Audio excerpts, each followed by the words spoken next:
Explorant le thème du devenir humain, plusieurs œuvres d'art actuelles de science-fiction ont poussé à l'extrême l'imaginaire post-humaniste du corps-machine, avec des corps améliorés, appareillés, augmentés. Or, à cet imaginaire futuriste et techniciste classique, que l'on retrouve notamment dans la littérature de science-fiction ou dans l'art biotech, ce qu'on pourrait nommer des fictions prospectives offre une alternative pour penser les possibles corporels. En effet, plutôt que de mettre en scène les possibilités offertes par la science et la médecine contemporaine en présentant les corps probables qu'elles permettraient, ces œuvres proposent des corps familiers, non modifiés, mais qui n'en demeurent pas moins influencés jusque dans leurs micro-gestes du quotidien par les technosciences et les imaginaires qu'elles véhiculent. Donc, partant de l'analyse de Julien Prévieux et de son œuvre What Shall We Do Next, et de l'ouvrage de Daniel Wigdor et Dennis Wixon qui s'appelle Brave Envy World, notre présentation visera à penser l'influence des nouvelles technologies sur la corporéité, les gestes et les techniques du corps, ainsi que les enjeux que ça soulève quant à la conception de l'humain et de ses interactions finalement avec l'autre dans l'espace du quotidien. Oui, c'est parti. Donc, je prends la suite. Oui, donc vous avez là sous les yeux une vidéo de Julien Prévieux. Questionnant donc l'impact des technologies sur les corps, l'artiste Julien Prévieux constitue depuis une dizaine d'années ce qu'il a nommé une archive des gestes à venir, soit un ensemble de mouvements du quotidien indexés sur les nouvelles technologies.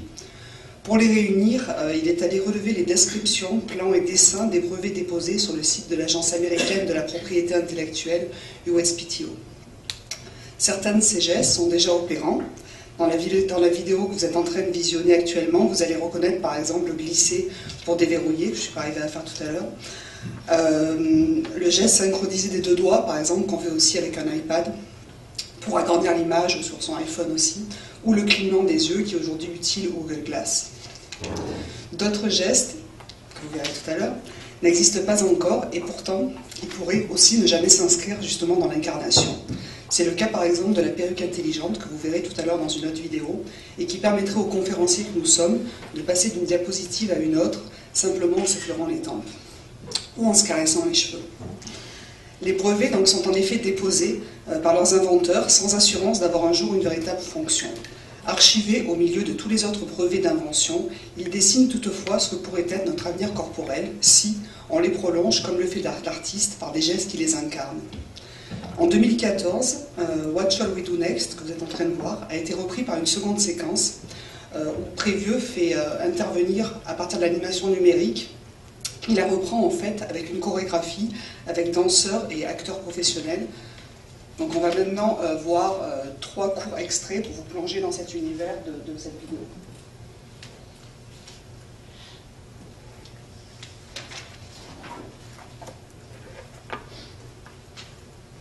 Si ça marche. Ça devrait marcher.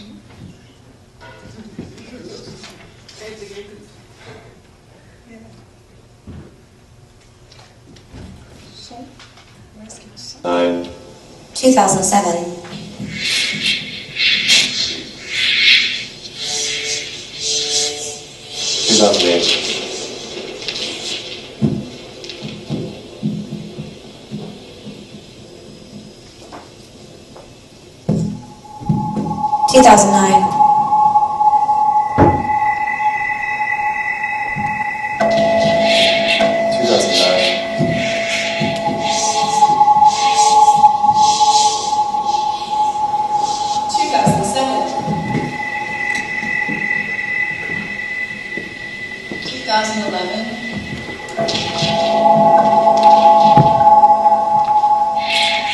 2008.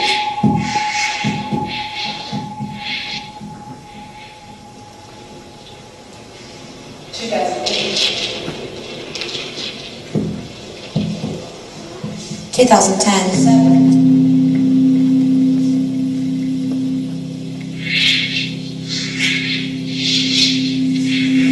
2006. 2007. Which gesture means copy rather than move? Do I wave to my digital devices more frequently than to my friends? 2007. On va maintenant présenter un deuxième extrait.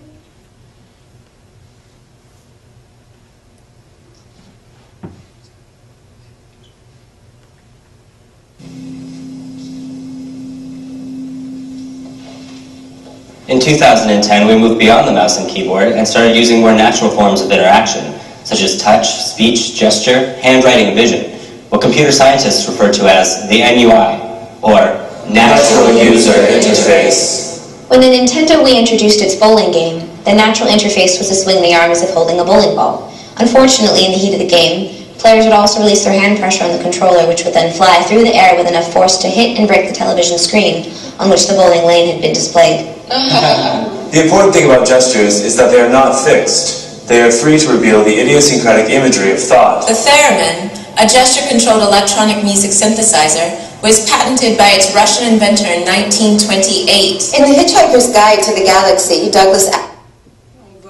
C'est frustrant, on a des courts extraits. On va juste mettre le dernier. Application number US 2013-0311132A1. Publication date, November 21st, 2013. The wig contains one or more buttons and is connected to a computer. So not only can it be used to enhance the appearance of the user, but also to control an external computer. Generally, people use a simple pointing device or remote controller. The wig proposed herein contains these control units in itself. So a user can control the presentation computer simply by touching the wig. During a presentation, the user may, for example, move forwards or backward through presentation slides simply by pushing the sideburns, i.e., by pushing the one or more buttons. Thus, the user can control the presentation slides simply by natural behavior, like touching sideburns.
On aurait pu laisser la vidéo.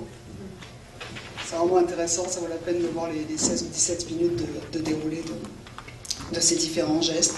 Ce qu'on voit peut-être ici, si on voit la vidéo au complet, en fait, c'est que l'artiste croise en fait un imaginaire qui est contenu dans les brevets et une observation aussi fine de nos comportements quotidiens. En effet, à partir de gestes déjà existants et repérés dans le rapport que l'on concède aux objets techniques, il propose par extrapolation raisonnée un récit qui joue avec les fantasmes qui émergent des inventions. C'est la méthode qu'emploie notamment le sociologue et urbaniste américain Mike Davis pour concevoir le Los Angeles, du futur, à partir des émeutes urbaines qui a eu lieu en 1992. C'est-à-dire qu'à partir de ce qui s'est passé, il invite l'observateur en fait à enregistrer le désordre ambiant, donc à regarder ce qui se passe, à observer les comportements justement et ce qui s'est passé, et à monter le volume de quelques crans. C'est ce qu'il appelle donc la méthode de l'extrapolation raisonnée, et prévu, on pourrait dire, procède de la même manière, c'est-à-dire qu'il part des projections des inventeurs pour proposer une version amplifiée et légèrement déformée de ce que pourrait être dans un avenir proche notre paysage social. Plutôt que d'anticiper un monde où la quasi-totalité des humains serait appareillée de prothèses et d'implants technologiques, un monde qui reflèterait aussi le fantasme post-humaniste quelque part, Prévieux par de corps humains, familiers, pour imaginer plus subtilement peut-être les corps du futur influencés par les nouvelles technologies. Je pense que cette distinction est intéressante à saisir ici, justement, à penser ici. C'est-à-dire que l'imaginaire du récit de science-fiction, comme quelque part aussi, dans une certaine mesure, l'imaginaire post-humaniste, dépend d'une forme de futurologie.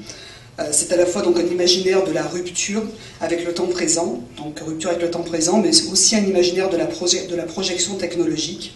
Et l'exemple le plus célèbre, on le retrouve en littérature, pour ceux qui lisent un petit peu de science-fiction, justement, on en a parlé hier soir, le cycle Fondation d'Isaac Asimov. En effet, la psychohistoire qu'Isaac Asimov développe dans ce cycle-là est fondée sur la loi des grands nombres et le calcul des probabilités qui calculent justement, ou qui permettent de prévoir l'avenir, ou plutôt de prévoir la possibilité de différents avenirs différents. Donc c'est ce qu'on voit dans cette littérature-là, la possibilité de différents avenirs. Asimov, effectivement, est un rationaliste, comme beaucoup d'écrivains de science-fiction de cette époque prolifique, et son but est bien de créer une histoire du futur cohérente. A contrario ici, donc de ce qu'on vient de voir, l'imaginaire qu'on pourrait appeler l'imaginaire de la prospective, c'était aussi le titre de notre présentation, correspond davantage à cette capacité humaine à se distancier de la réalité, de sa supposée cohérence, pour proposer un éclairage sur des mondes possibles. Donc comme le souligne notamment Cornelius Castoriadis, que je vais citer, il y a dans l'imaginaire cette détermination essentielle des sujets, qui est leur capacité de se détacher du réel, de le mettre à distance, d'en prendre une vue autre que celle qui s'impose, de lui donner un prolongement irréel. Autrement dit, la possibilité, ici, dans ce contexte-là, la prospective, que l'on retrouve dans le travail de Julien Prévieux, à la différence de la probabilité qui serait donc science-fictionnelle ou post-humaniste, si on reprend donc le raisonnement, ouvre cet horizon des possibles, possibles gestuels autres, altération du schème corporel, anticipant aussi une transformation de l'interaction à autrui. Donc, Catherine va prendre la suite. Dans un extrait qui a été présenté, on a parlé de la perruque intelligente, mais on a aussi vu un autre extrait où un interprète raconte qu'en 2010, la souris et le clavier ont été remplacés par des formes plus naturelles d'interaction, qui font intervenir par exemple le toucher, la parole, des gestes qu'on exécute aussi dans les airs, ce que les sciences informatiques ont appelé les Natural User Interface, ou NUI, comme ils disent tous en cœur dans la vidéo. Donc, des appareils comme le téléphone intelligent ou la consolerie, comme on a vu, relèvent de ce type d'interface. Donc, c'est à partir de cette idée qu'on peut mieux comprendre l'influence des technosciences sur les corps. Il y a deux auteurs, Daniel Wigder et Dennis Wixon, qui se sont mis ensemble. Donc, c'est deux chercheurs, développeurs et entrepreneurs reconnus dans le domaine informatique et qui ont écrit en 2011 un livre sur le sujet, un guide pratique fait de principes, trucs et conseils adressés aux concepteurs et designers qui est intitulé Brave NUI World. Et donc, on peut relever évidemment l'allusion au roman d'anticipation dystopique d'Aldous Huxley, Brave New World, à la différence que les auteurs troquent la dystopie pour l'utopie en mettant de l'avant le potentiel libérateur des nouvelles technologies plutôt que le poids qu'elles représentent sur l'humain. Vous pouvez lire dans cette citation-là que j'ai pris dans le livre des auteurs. Donc, pour eux, Wigder et Wixon, les NUI seraient une nouvelle ère dans la relation entre l'humain et la machine, finalement comme si ce nouveau type d'interface, rendu possible grâce au développement des nanotechnologies, mènerait ultimement à une libération du corps. Donc là, il dit libérer le corps du passé, de la frustration, de la médiocrité, donc ils sont vraiment dans l'utopie. Donc, alors que, en fait, finalement, comment ils décrivent les Natural User Interface, on peut le comprendre si on les compare avec les interfaces utilisateurs classiques qui étaient conçues finalement comme la couche limite entre la machine et l'utilisateur. Donc, la partie du programme qui est visible à l'utilisateur et qui lui permet d'interagir avec la machine. Or, avec les NUI, on cherche plutôt à créer une interface invisible, imperceptible pour l'utilisateur, afin d'engendrer une interaction avec l'objet qui paraîtrait plus naturel, tant pour le novice que pour l'expert. Et un des principes clés formulés par les auteurs pour créer finalement cette interaction-là naturelle est de penser l'interface comme une extension du corps. Et comment c'est possible? En fait, pour justement que ça devienne une extension du corps, les auteurs disent qu'il faut que chaque geste, finalement, soit effectué avec l'appareil en 3 phases. Donc, chaque geste doit être décomposé en 3 phases. Là, on le voit avec les gestes touch. Ici, c'est des gestes qu'on fait pour agrandir une image. On peut le voir aussi avec les gestes in-air, donc les gestes qui sont effectués dans les airs sans contact direct avec la machine. Ici, c'est avec un téléphone, donc c'est pour activer différentes fonctions. Finalement, ce prolongement-là du corps dans l'objet ou inversement de l'objet dans le corps et ses gestes est bien ce qu'on voit se matérialiser dans l'œuvre de Prévieux. C'est en d'autres termes les techniques du corps présentes et futures que l'artiste vise à esquisser. Notion empruntée à Marcel Mauss, les techniques du corps finalement renvoient au type d'action où le corps de l'homme est son propre objet et moyen technique. On peut penser par exemple aux techniques de la marche, de la course, de la danse.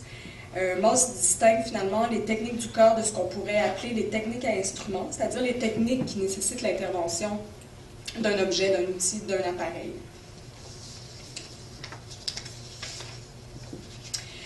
Or, ce qui se passe avec les technologies contemporaines, c'est qu'il semblerait que cette ligne-là de départage, que cette frontière-là entre les deux types de techniques, donc les techniques effectuées avec le corps, donc où le corps est son propre objet, et les techniques qui font intervenir un objet matériel, un autre objet, cette ligne-là s'estomperait et se créerait en quelque sorte un double mouvement, d'une part de naturalisation de la machine et d'autre part de machinisation de l'humain, menant à une proximité grandissante entre les deux, à un point justement où on ne sait plus si l'objet et le moyen technique, c'est le corps ou l'appareil technologique. Et c'est d'autant plus frappant pour les technologies où les gestes sont effectués dans les airs sans contact direct avec l'appareil, comme on l'a vu ici. On a évoqué justement la Wii, mais on peut penser aussi au dispositif Leap Motion, où en fait on branche le dispositif dans l'ordinateur pour contrôler l'écran à distance, avec des mouvements plus ou moins amples.